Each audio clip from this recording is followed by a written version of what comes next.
ఉన్న బంగారాన్ని విడిపించి ఆ రోజు ఆన్లైన్ రేటుకే మేము కొంటాం. Sharma gold company. నమస్తే, వెల్కమ్ టు సుమన్ టీవీ. నేను మీ యామ్ని. ప్రస్తుతం మనతో ఉన్నారు ప్రముఖ ఆధ్యాత్మికవేత్త, ప్రముఖ జ్యోతిష వాస్తు పండితులు డాక్టర్ గుండపూడి శివసుధీర్ శర్మ గారు ఉన్నారు. గురుగారితో మాట్లాడి మనకున్న సందేహాన్ని అడిగి తెలుసుకుందాం. నమస్కారం గురుగారు. శ్రీమాత్రే నమః, శ్రీ గురుభ్యో నమః. గురుగారు, జూన్ నెలలో అసలు కర్కాటక రాశి వారికి ఏ విధంగా ఉంటుందండి? వీళ్ళకి సంబంధించిన పరిహారం అంటే ఏంటండి? కర్కాటక రాశి వారికి అసలు ఈ సంవత్సరం మొత్తం కూడా చాలా బాగుందమ్మా. ఇందులో జూన్ మాసం మాత్రం కొంచెం నిరాశాజనకంగానే ఉంది. ముఖ్యంగా సంతాన పీడలు, అంటే సంతానం ద్వారా ఇబ్బందులు, అనారోగ్య సమస్యలు పిల్లలకి, అలాగే బంధువర్గంలో బాగా దగ్గరగా ఉండేటువంటి వ్యక్తులు ఎవరైనా మరణ సమస్యలు, తద్వారా సూతకాలు రావటం, ఇట్లాంటివి జరుగుతూ ఉంటాయి.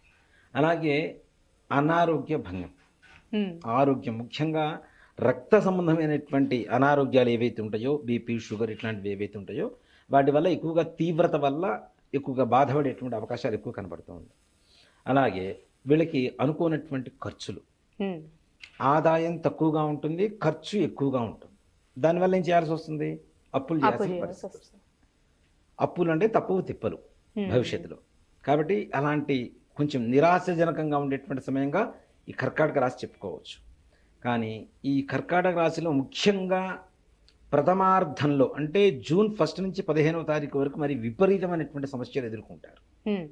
అంతవరకు మర్యాదగా గౌరవంగా ఉన్నటువంటి వ్యక్తులు కూడా అగౌరవంగా మాట్లాడడం, అమర్యాదగా మాట్లాడడం, ఇట్లాంటివన్నీ కూడా జరుగుతూ ఉంటాయి. దానివల్ల మానసికమైనటువంటి అప్రశాంతత ఎక్కువగా ఉంటుంది.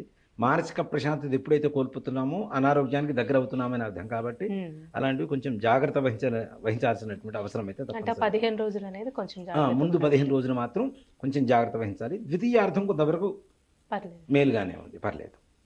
దీంట్లో విద్యార్థులు కూడా కష్టపడ్డ దానికి ఫలితం అయితే కనపడదు పెద్దగా. మరలా ప్రయత్నాలు చేయటం, ఫెయిల్ అవ్వడం, మరలా ప్రయత్నాలు చేయడం, అలా అని చెప్పి నేను చెప్పాను కదా అని చెప్పి అసలు ఫెయిల్ అవుతాం కదా అని చెప్పి రాయకుండా ఉండడం కాదు. దానికి కూడా కొన్ని పరిహారాలు ఉంటాయి. పరిహారాలు చేసుకుంటూ ముందుకు వెళ్తే కష్టపడ్డ దానికి ఎంతో కొంత ఫలితం దక్కుతుంది. కాబట్టి తప్పనిసరిగా విద్యార్థులు కష్టపడి చదవాల్సినటువంటి పరిస్థితి ఉంటుంది. అలానే వ్యాపారస్తులు, ముఖ్యంగా వ్యాపారస్తులు కూడాను అప్పులు చేయవలసినటువంటి అవకాశం ఉంటుంది, అవసరం ఏర్పడుతుంది వీరికి. అప్పులు చేసినా కూడాను తద్వారా ఆ వచ్చినటువంటి డబ్బులు కూడా అనవసరమైనటువంటి ఖర్చులు అయిపోయి వీళ్ళ వ్యాపారానికి సహాయపడనటువంటి పరిస్థితిలో అప్పులు కూడా ఏర్పడటం. అప్పు తెచ్చుకుంటారు 1,00,000 రూపాయలు, ఫలానా బిజినెస్ చేద్దాం, ఈ బిజినెస్లో కాస్త వృద్ధి చేసుకుందాం వ్యాపారంలో అని. కానీ ఈ ఖర్చు అనవసరంగా ఖర్చు అయిపోతుంటుంది, డబ్బులన్నీ కూడాను. వ్యాపారం మాత్రం అక్కడే ఉండిపోతుంది. ఈ రకమైనటువంటి పరిస్థితులు కూడా వస్తున్నాయి. కాబట్టి వ్యాపారపరమైనటువంటి ఆర్థిక లావాదేవీల్లో కొంచెం జాగ్రత్తగా ఉండాలి. ఇతరులు నమ్మి మోసపోవటం, ముఖ్యంగా సజాతీయ శత్రుత్వం అంటారు దీన్ని. అంటే ఎవరి జాతి, ఇప్పుడు ఒక బ్రాహ్మణుడు ఉన్నాడు, బ్రాహ్మడే శత్రువు అవుతుంటాడు. రెడ్డీస్ ఉన్నారు, రెడ్డీసే శత్రువులు అవుతుంటారు. సజాతీయ శత్రుత్వం, వారి జాతిలోనే వాళ్ళలోనే శత్రువులు ఏర్పడేటువంటి అవకాశం ఎక్కువగా ఉంటుంది. దేనికంటే ఈ కర్కాటక రాశి వాళ్ళ వృద్ధి ఇప్పటి వరకు కూడాను ఒక రకంగా ఉంటే మొన్న మే 1 నుంచి ఒక రకంగా ఉంది. అభివృద్ధి సాగుతుంది, అభివృద్ధి పథంలో సాగుతుంది.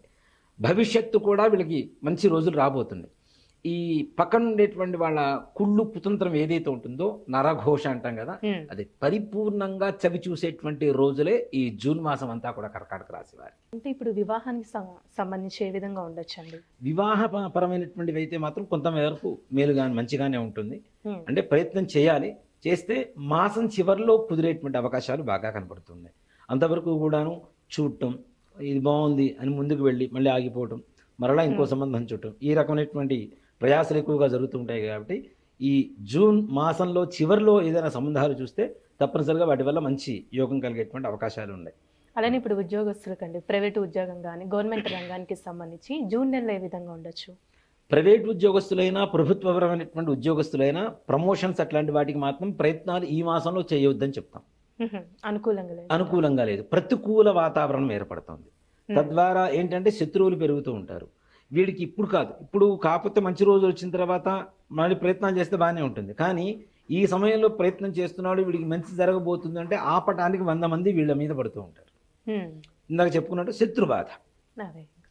కాబట్టి వీళ్ళని చూసి జరస్ ఫీల్ అవటం, ఇట్లాంటి వాటి ద్వారా వీళ్ళకు ఉండేటువంటి వచ్చే ప్రమోషన్స్ అవి కూడాను కావాలని చెప్పి కొంతమంది వ్యక్తులు ఆపేయటం, తద్వారా వీళ్ళు ఎక్కువగా నష్టం పాలవటం అనేది జరుగుతూ ఉంటుంది. కాబట్టి అట్లాంటి విషయాల్లో కూడాను తగిన జాగ్రత్త తీసుకోవాలి. ఈ నెల వరకు కూడాను అలాంటి ప్రయత్నాలు చేయకుండా ప్రశాంతంగా ఉండడం అనేది మాత్రం మంచిది. ఇప్పుడు ప్రయాణాలు ఏ విధంగా ఉండొచ్చండి వీళ్ళకి? ముఖ్యంగా ప్రయాణ విషయాల్లో మంచి మాట అడిగారమ్మా. ప్రమాదాలు పొంచి ఉన్నాయి కర్కాటక రాశి. కర్కాటక రాశి వారికి ముఖ్యంగా ఈ మోకాలు దగ్గర నుంచి కింద పాద భాగం వరకు ఏదైతే ఉన్నాయో వాటి బాధల వల్ల ఎక్కువగా సమస్యలు ఏర్పడేటువంటి అవకాశాలు, అంటే కీళ్ళ నొప్పులు రావడం కానీ, వాహన ప్రమాదాలు జరిగి ఈ ప్రాంతాలలో దెబ్బలు తగలటం కానీ, వాటి ద్వారా అనారోగ్యం పాలయ్యేటువంటి అవకాశాలు కూడా ఉన్నాయి. కాబట్టి ఈ వాహనాలు కూడా ఏదైనా ప్రయాణాలు ఉంటే అవి కూడా తగిన జాగ్రత్తలు తీసుకోవాల్సినటువంటి అవసరమైతేనే తప్ప ప్రయాణాలు దూర ప్రయాణాలు చేయండి. ఇప్పుడు లోకల్లో తిరగడం అంటే తప్పనిసరి తిరగాల్సిందే. మరి లోకల్లో యాక్సిడెంట్స్ అవ్వవా అంటే నిజంగా మన టైం బాగుండకపోతే మనం కరెక్ట్గా పోతున్నా మన పక్కన వెనక వచ్చేవాడు కరెక్ట్గా రాడు. అవునా? ఇప్పుడు మంచిగా దారిలో వెళ్తున్న వాడిని గుద్దితే కింద పడిపోయి దెబ్బలు తగిన వాళ్ళు ఎంతమంది లేరు? అలాంటి సమయమే ఈ సమయం. కాబట్టి అవసరమైతేనే వాహన ప్రయాణాలు చేయండి. లేకపోతే హాయిగా ప్రశాంతంగా ఇంట్లో కూర్చొని రామకృష్ణ అంటూ మీ పనులు మీరు చేసుకోవడం అనేది ఉత్తమమైన మార్గం. అలానే వీళ్ళు ఎలాంటి పరిహారం చేసుకుంటే మంచిదండి? అంటే ఇప్పుడు ఆరోగ్యం సరిగ్గా లేదని చెప్పారు. అవునమ్మా. ఈ కర్కాటక రాశి వారికి ముఖ్యంగా శుక్రుడు, ఈ శుక్రగ్రహ ప్రభావం అనేది చెడుగా ఉన్నది. దీంట్లో కూడా వీళ్ళకి కూడా చెప్తాను. ముఖ్యంగా సన్నగా తెల్లగా కోలమోహంతో పొడవుగా దాదాపుగా కళ్ళజోడు ఉండేటువంటి వ్యక్తులతో జాగ్రత్త అవసరం. ఇట్లాంటి వ్యక్తుల ద్వారా మోసపోయేటువంటి అవకాశాలు ఎక్కువ కనపడుతున్నాయి. వీరికి ఈ దోష పరిహారం కావాలి అంటే బొబ్బర్లు ఉంటాయి మనకి కదా. బొబ్బర్లు అంటే అలచందులు అంటాం తెలుగులో. అలచందుల్లో కూడా బొబ్బర్లలో కూడా తెల్లవి ఉంటాయి, మరలా బ్రౌన్ కలర్లో ఉంటాయి. ఈ బ్రౌన్ కలర్ అలచందలు తీసుకొని చక్కగా ఉడకబెట్టి, అవి నానబెట్టాల్సిన అవసరం లేదు, డైరెక్ట్ ఉడకబెడితే ఉడుకుతాయి. 1/2 kg తీసుకొని శుక్రవారం రోజున చక్కగా ఉడకబెట్టేసి వాటిని ఉప్పు ఇవి వేసి తిరగమాత వేసి మంచిగా పోపు వేసి నవగ్రహాల దగ్గరికి వెళ్ళి ప్రదక్షిణాలు చేసుకొని ఈ బొబ్బర్లు ఏవైతే ఉన్నాయో బయట ముష్టి వాళ్ళకి కొద్దిగా కొద్దిగా పంచిపెట్టి ఇందాక చెప్పిన విధంగానే దక్షిణ ఎన్ని నోట్లు ఇచ్చినా సరే ఇవ్వండి, దానిలో ఇదేం లేదు. కానీ కాయిన్స్ మాత్రం తప్పనిసరిగా నీళ్ళలో తడిపి ఒక్కోటి ఇచ్చేసుకుంటూ కాళ్ళు కడుక్కొని లోపల ప్రధాన ఆలయం ఏదైతే ఉంటుందో ఆలయానికి ప్రదక్షిణాలు చేసుకొని రావడం ద్వారా వీళ్ళు అనుకునేటువంటి సకల కార్యాలు దిగ్విజయంగా పూర్తవుతాయి.